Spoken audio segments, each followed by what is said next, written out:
From Calcutta to Brooklyn, she was an icon for believers, the most joyful person they had ever met. She was tiny with a very big heart. Marvelous work, very kind and gentle. But it wasn't easy being Mother Teresa, the woman known as a living saint.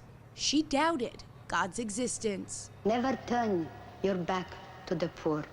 She confided in her spiritual director she believed that God had abandoned her, rejected her, and these thoughts plagued her most of her life. It happens to everybody. It happens to the most saintliest figures. It happens to the lowliest of priests. But in this, our Christian life, sometimes we do have our doubts, we have our weaknesses, but we keep in mind that Christ at the end of the day reigns victorious. And while the saintly woman struggled with her doubts, secular critics pounced on the opportunity to condemn Mother Teresa and her good works, attacking the frail nun as a hypocrite who preached the faith while harboring questions in her heart. People kind of like to look at the negative and they blow it out of proportion. Monsignor Joseph Nugent, the man responsible for bringing Mother Teresa's sisterhood to Brooklyn, calls this just another expression of the anti-Catholicism that seems to be in the air today.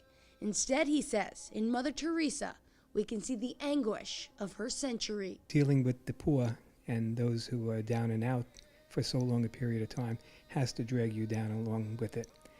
But the fact is, even though she was dragged down by all the pain and suffering that she saw around her, she never really lost her faith. She questioned it, but she remained faithful to it. It was as if she was bearing their suffering. Despite her work, it may have been her doubts that propelled her towards sainthood. This faith perhaps the greatest testament to her holiness. Reporting for Currents, I'm Michelle Powers.